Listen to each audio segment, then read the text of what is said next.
I wanted to make a real quick video for you guys today and just talk to you a little bit about buying your first guitar.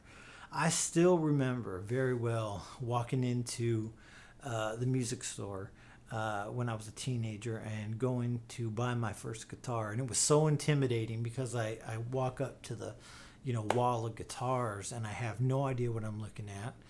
Other than I know that a guitar's got strings on it and it's a piece of wood with a neck on it, but I had absolutely no idea what made one guitar differ from another, and I literally just looked for one that I could afford, and what I thought looked cool, and of course, back at that time, everybody here in Los Angeles, that worked at a music store looked like they were straight out of an MTV music video with the big hair and the crazy thing, and of course.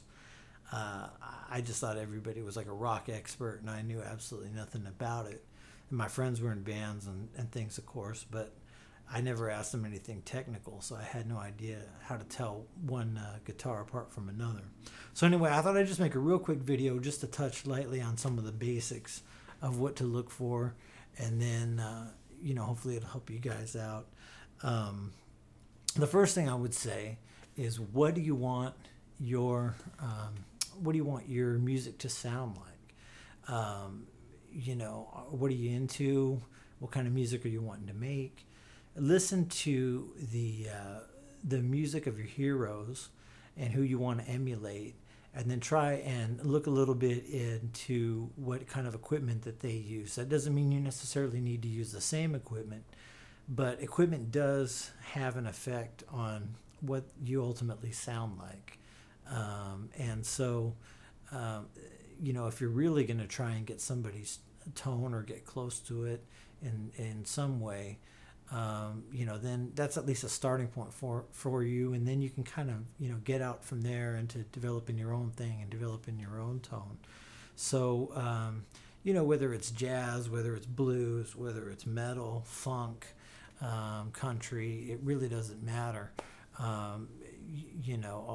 Just look for what people in that style of music and your heroes are using, and hopefully you can find a music store in your area that carries that kind of equipment.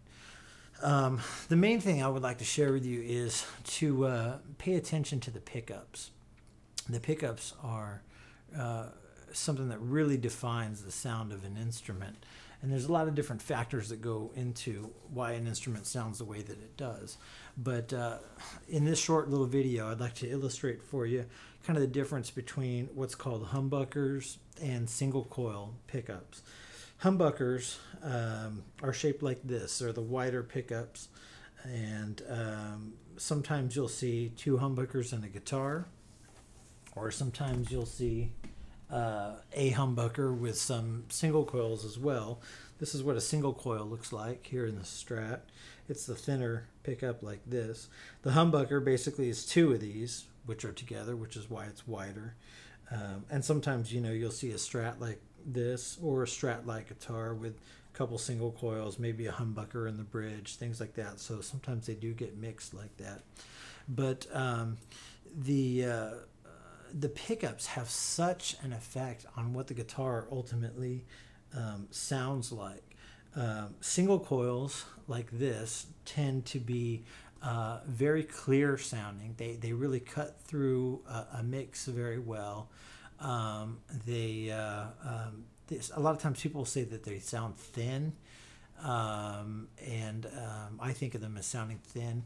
They tend to be a lower output pickup, so they don't distort as quickly and easily, and they tend to have like a real bell-like kind of a sharp quality where it reproduces frequencies very clearly from the low end to the high end of the audio spectrum on the guitar.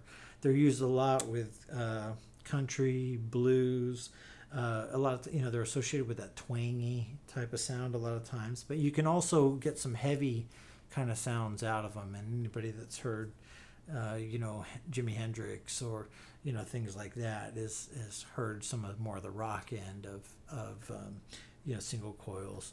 On the humbucker end of things, the Humbuckers tend to be much more of a meaty type of sound, very thick. They distort quicker. They tend to be more mid-range, a little bit less low end, a little bit less high end. You'll see them used with a lot of styles, for instance, such as jazz, blues, things like that, funk. And sometimes people will say that they sound a little bit more round rather than thin. It's just a term. But they do tend to distort a little bit quicker, like I said earlier. And so for some styles of music, like if you're playing heavy rock, something with a lot of distortion, Eddie Van Halen type of stuff, things like that, then because it's a higher output pickup and it distorts quicker, it's going to be something that it's probably going to be a little bit easier for you to get those distorted sounds out of that, type of music. So that's a big thing to think about. Obviously, quality of guitars varies a lot depending on how much you want to pay for something. That doesn't necessarily mean that a $5,000 guitar is so much better quality than something that's a $700 guitar, because you can find amazing quality instruments under $1,000 in a lot of cases. So that's just something to think about. But I do suggest, if you have some money to spend on your instrument, the better quality instrument that you get, the easier it's going to be for you to play, and probably the better tone you're going to be able to get out of it, because they typically use higher quality pickups, higher quality components, and a lot of these things can be changed, but as a general rule, that's kind of the case. The main thing too you want to find a neck that feels comfortable in your hands. These necks all have different profile shapes, and depending on the size of your hands and what feels comfortable for you, finding a guitar that has a neck that feels right is, that's going to really be something that would just set you off on a good path as far as learning how to play the instrument.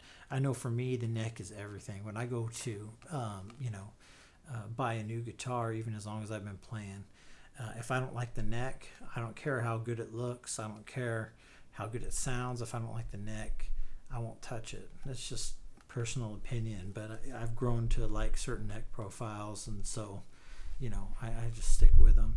And then the last thing I'd like to say is once you select a guitar that's in your price range and you decide to buy it, the last tip that I'd give you, I highly recommend spend a little bit of extra money and have somebody professionally set up the guitar, which means that they adjust the action on the neck.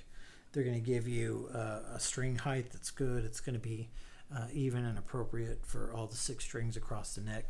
That is such a huge advantage to you when you're starting to learn the instrument, because you're not going to be fighting the instrument so much. A lot of guitars, when you go to just get them from the store, if they haven't been set up correctly, then you're just fighting the instrument. You're learning bad habits, with your fingers and whatnot. So it's really worth it for you to invest in a setup. It usually doesn't cost that much, maybe $100 or something like that, but it's well worth it. And if you need work done on your guitar at some point, that person will usually have written down the settings and the string heights, all those types of things. They'll have it written down, so if they need to go back and reset something, they'll have a record of it. So that's that. It's at least as kind of a primer to get you going on this type of stuff. I hope it helps. If you guys have any questions, just connect with me online, and I'll see if I can answer them for you. Okay? Thanks so much. Wish you the best of luck.